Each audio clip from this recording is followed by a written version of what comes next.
নমস্কাৰ ছাত্ৰ-ছাত্ৰীসকল সকলো ছাত্ৰ-ছাত্ৰীৰ বাবে লৈ আছো আজি বহুকেইটা গুৰুত্বপূৰ্ণ খবৰ এজন ষ্টুডেণ্ট হিচাপে ভিডিঅ'টো প্ৰথমৰ পৰা শেষলৈকে চাই যোৱাটো কৰ্তব্য আজি এইটো ভিডিঅ'তে প্ৰথমতে আলোচনা কৰিম সকলো ছাত্ৰ-ছাত্ৰীয়ে পাব টকা কিমানকৈ পাব সবিহে এইটো ভিডিঅ'ৰ জৰিয়তে জনাই দিম আৰু এই টকাখিনি কেতিয়া পাব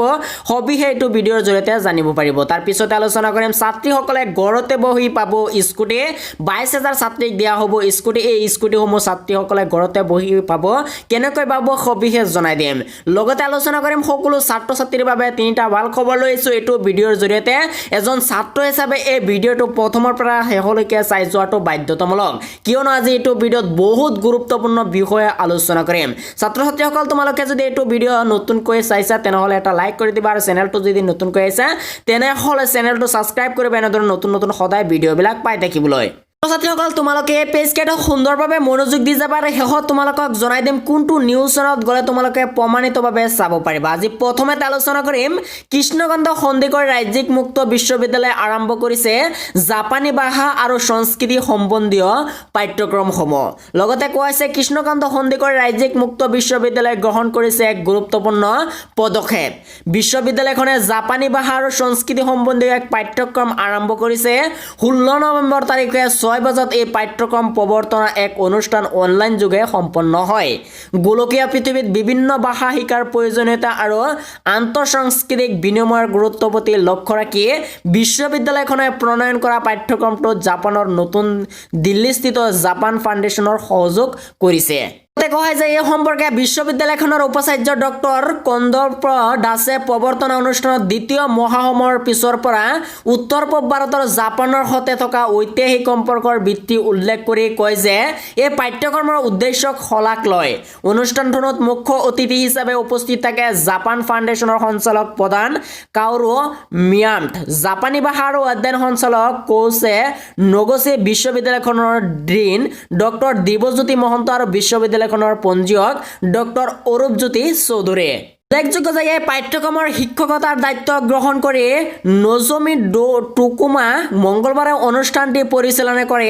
বিশ্ববিদ্যালয়ৰ সহযোগী অধ্যাপক তথা Padmanath Gohain Barua school of humanities ভাৰপ্ৰাপ্ত সঞ্চালক ডক্টৰ প্ৰসেনজিৎ দাসে ছাত্ৰীসকলে এতিয়া আলোচনা কৰিম দুখীয়া ছাত্ৰ-ছাত্ৰীৰ বাবে ৰাষ্ট্ৰীয় পৰ্যায়ৰ উমৈহতীয়া প্ৰৱেশ পৰীক্ষাৰ আয়োজন ছাত্ৰ-ছাত্ৰীসকল তাৰ পিছতে আলোচনা কৰিম স্কুটি আৰু ছাত্ৰ-ছাত্ৰীসকলক টকা দিয়া হ'ব গভৰ্ণমেণ্টৰ পৰা এই বিষয়ে যে বৰ্তমান ব্যয়বহুল খৰচৰ বাবে অৰ্থনৈতিকভাৱে পিছপৰা শ্ৰেণীৰ ছাত্ৰ-ছাত্ৰীসকলক আটাইতকৈ বেছি অসুবিধাৰ সন্মুখীন হোৱা দেখা গৈছে সেইমৰ্মে ITI IIM আৰু NITৰ দৰে বিখ্যাত শিক্ষানুষ্ঠানৰ এদল শিক্ষাৰ্থী মিলিত হৈ দেশৰ ছাত্ৰ-ছাত্ৰীৰ আৰ্থিক সমস্যা নিৰ্বিশেষে তেওঁলোকৰ ফলপ্ৰসূ কেৰিয়াৰ গঢ়াত সহায় কৰিবলৈ আগবাঢ়িছে কথা কোৱা যে এই উদ্দেশ্য আগত ৰাখি দুখীয়া ছাত্ৰ-ছাত্ৰীৰ বাবে ৰাষ্ট্ৰীয় পৰ্যায়ৰ উমৈহতীয়া প্ৰৱেশ পৰীক্ষা NLCEৰ আয়োজন কৰিছে আৰ্থিকভাৱে পিছপৰা যোগ্যতা থকা ছাত্ৰ-ছাত্ৰীসকলে যদি এই পৰীক্ষাত সফল হয় তেন্তে তেওঁলোকে উচ্চ শিক্ষাৰ সুবিধা লাভ কৰিব সকলো বিনামূলীয়াকৈ উল্লেখযোগ্য যে ছাত্ৰ-ছাত্ৰীয়ে কোনখন কোচিং চেণ্টাৰৰ বাবে উপযোগী সেয়া এই পৰীক্ষাৰ লাভ কৰা স্থানে নিৰ্ধাৰণ কৰিব প্ৰথম পৰ্যায়ত লাভ কৰা অভূতপূৰ্ণ সফলতাৰ পিছত দ্বিতীয় পৰ্যায়ৰ NLCE 26 নৱেম্বৰৰ পৰা 30 নৱেম্বৰলৈকে অনুষ্ঠিত হ'ব অনলাইন যোগে হ'বলগীয়া এই পৰীক্ষাৰ বাবে ছাত্ৰ-ছাত্ৰীসকলে যিকোনো এটা দিন আৰু নিৰ্ধাৰিত সময়ৰ যিকোনো এটা সময় বাছনি কৰি ল'ব লাগিব পৰীক্ষা অনুষ্ঠিত হোৱাৰ সময় হৈছে ৰাতিপুৱা 11:30 বজাৰ পৰা 12:30 বজালৈকে আৰু বিয়লি 3:30 বজাৰ পৰা 4:30 বজালৈকে চলি থাকিব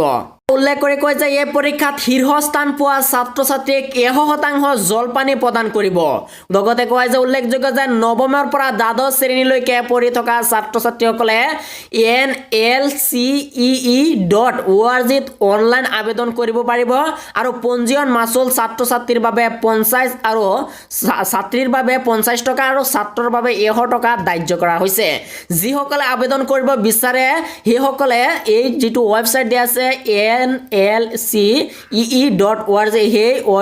যিটো ৱেবছাইট আছে এই ৱেবছাইটৰ জৰিয়তে ছাত্ৰ ছাত্ৰীসকলে অনলাইন আবেদন কৰিব পাৰিব যদি ছাত্ৰই কৰে তেনেহলে 100 টকা পঞ্জীয়ন কৰিব লাগিব কাৰণে মাচুল দিব লাগিব আৰু যদি ছাত্ৰীয়ে এপ্লাই কৰে তেনেহলে 50 টকা দিলেই হ'ব ছাত্ৰ ছাত্ৰীসকল এতিয়া আলোচনা কৰিম স্কটিৰ বিষয়ে ছাত্ৰীসকলক দিয়া হ'ব স্কটি এই স্কটি ডক্টৰ হিমন্ত বিশ্ব শৰ্মাই ঘোষণা কৰিছিল কেইদিনমান আগতে এতিয়া স্কটি ডকুমেন্টছ খিনি লোৱা হৈ আছে বৰ্তমান ডকুমেন্টছ খিনি লোৱাৰ পিছতে ছাত্ৰ ছাত্ৰীসকলৰ নিজৰ স্কুলত জৰিয়তে পাব স্কুটি মোক কৈছে স্কুটি নিবলৈ আহি আছে বহু শিক্ষাৰ্থী যুৱতীয়ে পিছে চলাব কেনেকৈ দায়িত্ব দিছে দেউৰ গাৰ্জেন বা দেউতাকক কৈছে স্কুটি নিবলৈ বীৰ উচ্চতৰ মাধ্যমিক পৰীক্ষাত প্ৰথম বিভাগত উত্তীৰ্ণ হোৱা শিক্ষাৰ্থীৰ যুৱতীৰ পিছে এই স্কুটি প্ৰকৃতাৰ্থ লাভ কৰিব কোনে শিক্ষাৰ্থী যুৱতীয়ে নে সেই শিক্ষাৰ্থীৰ দেউতাকে লগতে কোৱা যে অসম শিক্ষা বিভাগৰ অধীনত 2020 বৰ্ষৰ উচ্চতৰ মাধ্যমিক পৰীক্ষাত প্ৰথম বিভাগত উত্তীৰ্ণ হয় শিক্ষাৰ্থী যুৱতীক স্কুটি প্ৰদানৰ বাবে চৰকাৰে ঘোষণা কৰা এই সিদ্ধান্তৰ বাবে আজি বহু দীঘলীয়া লাইন পাতে বহু যুৱতীয়ে ডকুমেন্টছ লৈ ছাত্ৰীসকলক সিদিনাখন যিটো নিউজ প্ৰকাশ পাইছিল কোৱা হৈছিল যে স্কুটি দিয়া হ'ব আচলতে স্কুটি দিয়া হোৱা নাছিল কিন্তু ডকুমেন্টছখিনি লোৱা হৈছিল আৰু সেই ডকুমেন্টছখিনি লোৱাৰ পিছতে ছাত্ৰীসকলৰ নিজৰ যিটো স্কুল সেই স্কুলৰ জৰিয়তে পঠাই দিয়া হ'ব স্কুটিসমূহ স্কুলৰ পৰা লাভ কৰিব পাৰিব স্কুটিসমূহ কৈছে সহ শিক্ষাৰ্থী যুৱতীয়ে বীৰ কৰিলে সি গুৱাহাটী মহানগৰ এখন ডিলাৰত যিখন ডিলাৰত ডকুমেন্টছখিনি লোৱা হৈ আছিল কৈছে মহানগৰৰ ABCৰ ব্ৰিজমোহন সি ডিলাৰৰ সন্মুখত শিক্ষাৰ্থীসকলৰ দীঘলীয়া শাৰী পাতিছে কৈছে অৱশ্যে আজি লাভ নকৰি স্কুটি নিয়াৰ বাবে ডিলাৰ পঞ্জীয়ন কৰিবলৈ বীৰ কৰিছে শিক্ষাৰ্থীয়ে যাৱতীয় প্ৰমাণপত্ৰ পূৰণৰ বাবে ব্ৰিজমোহন হিৰোড ডিলাৰত স্কুটি ৰেজিষ্টাৰৰ বাবে শিক্ষাৰ্থীসকলৰ পৰা সংগ্ৰহ কৰা হৈছে সকলো নথিপত্ৰ এতিয়া নথিপত্ৰসমূহ সংগ্ৰহ কৰাৰ পিছতে তাৰ পিছত যিখন স্কুলত ছাত্ৰীসকলে পঢ়ে সেইখন স্কুলতে ছাত্ৰীসকলক পঠাই দিয়া হ'ব স্কুটিসমূহ তাৰ পৰা ছাত্ৰীসকলে সংগ্ৰহ কৰিব নিজৰ স্কুলৰ পৰা স্কুটিসমূহ লাভ কৰিবলৈহে হাই ছেকেণ্ডাৰী যিটো স্কুলত ছাত্ৰীসকলে পাছ কৰিছিল সেই স্কুলৰ পৰা নিব লাগিব এই স্কুটিসমূহ হেয়ত কোৱা হৈছে যে স্কুটিসমূহ নথিপত্ৰ সংগ্ৰহৰ পাছত বিদ্যালয়লৈ পঠোৱা হ'ব বুলি জনায় ডিলাৰখনৰ সেলছ মেনেজাৰে ইয়াত কৈছে এতিয়া যিখিনি নথিপত্ৰ লাগে সেই নথিপত্ৰখিনি দিয়াৰ পিছতে নিজৰ যিটো স্কুল বা আছে হাই ছেকেণ্ডাৰী যিসকল ছাত্ৰীয়ে পাছ কৰিছে যিটো স্কুলৰ পৰা সেইটো স্কুলত পঠাই দিয়া হ'ব স্কুটিসমূহ তাৰ পৰা সংগ্ৰহ কৰিব পাৰিব মাজত কেইটামান দিনৰ পিছতে এই স্কুটিসমূহ পাব ছাত্ৰীসকলে ছাত্ৰীসকল এতিয়া আলোচনা কৰিম বহু কোটি টকীয়া পাক মেট্ৰিক বৃত্তি কেলেংকাৰীত জড়িত 26 জনক ইতিমধ্যে গ্ৰেপ্তাৰ কৰিছে অসম আৰক্ষীয়ে তাৰ পিছতে আলোচনা কৰিম সকলো ছাত্ৰ ছাত্ৰীক দিয়া হ'ব টকা সেই বিষয়ে প্ৰথমতে জানি লওক এই বিষয়ে 26 জনক গ্ৰেপ্তাৰ কৰিছে অসম আৰক্ষীয়ে কোৱা হৈছে যে অসম আৰক্ষীৰ অপৰাধ অনুসন্ধান শাখা CIDয়ে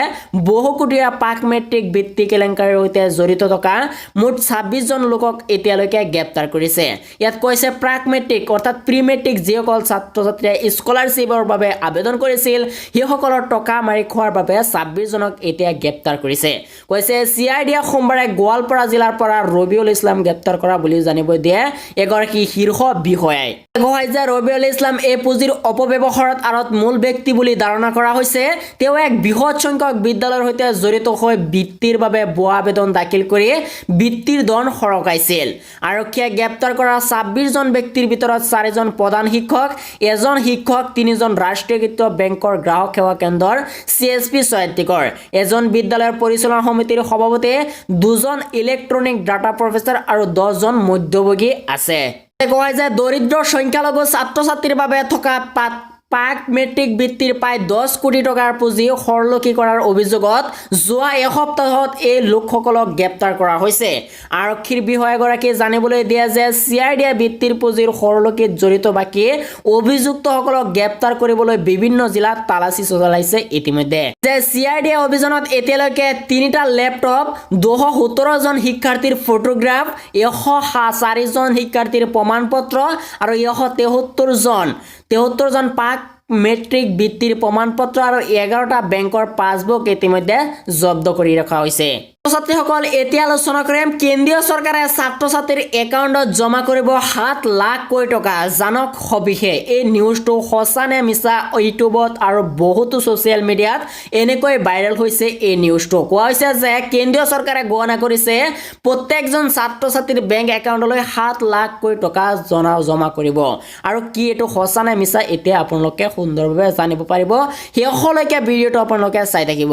যে বৰ্তমান সময়ত যুৱ প্ৰজন্ম সোশ্যাল মিডিয়াত বেছিকৈ জড়িত হৈ থকা দেখা যায় বিভিন্ন সময়ত সোশ্যাল মিডিয়াত বিভিন্ন ধৰণৰ খবৰ ভাইৰেল হোৱা দেখা যায় ইয়াৰ প্ৰায় সংখ্যক সত্য হোৱাৰ লগে লগে প্ৰায় সংখ্যক ভুল বুলি প্ৰমাণিত হয় কৈছে ইয়াৰ মাজতে ইউটিউবত এটা খবৰ তীব্ৰ গতিত ভাইৰেল হৈছে যে কেন্দ্ৰীয় চৰকাৰে ছাত্ৰ ছাত্ৰীৰ বেংক একাউণ্টত 7 লাখ কোটি টকা জমা কৰিব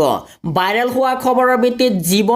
জীৱন লক্ষ্য যোজনাৰ অধীনত 7 লাখ টকা ছাত্ৰ ছাত্ৰীক দিয়া হ'ব বুলি কোৱা হৈছে কিন্তু এই খবৰটো সঁচা নহয় এইটো এক ভুৱা বাতৰি ছ'চিয়েল মিডিয়াত মানুহক ঠগ কৰিবলৈ বহু সময়ত এনে ধৰণৰ বাতৰি ভাইৰেল হোৱা দেখা যায় ইয়াৰ বাবে চৰকাৰে বিভিন্ন ধৰণৰ সজাগতামূলক ব্যৱস্থা হাতত লৈছে উল্লেখযোগ্য যে ভাৰত চৰকাৰে এটি টুইটাৰৰ একাউণ্ট PIB ফেক চেক স্পষ্ট কৰি দিছে যে এই খবৰ ভুৱা ভাৰত চৰকাৰে ছাত্ৰ ছাত্ৰীক 7 লাখ টকা দিয়া সন্দৰ্ভত কোনো ধৰণৰ ঘোষণা কৰা নাই এতিয়ালৈকে PIBৰ যিটো official twitter account PIB fake check সেই অফিচিয়েল টুইটাৰত এনে ধৰণৰ প্ৰকাশ পাইছে যে হিন্দী দি কোৱা হৈছে যিসকলে হিন্দী বুজিব পাৰে বা পঢ়িব পাৰে সেইসকলে চাই ল'বা মই অসমীয়াত তোমালোকে সুন্দৰভাৱে বুজাই দি আছো কয় যে ইয়াৰ পূৰ্বে ছ'চিয়েল মিডিয়াৰ জৰিয়তে বিভিন্ন ধৰণৰ ভুৱা বাতৰি প্ৰচাৰ হৈছিল যদি আপোনাৰ কেতিয়াবা চৰকাৰী নীতি সন্দৰ্ভত সন্দেহ উপজিছে তেনেহলে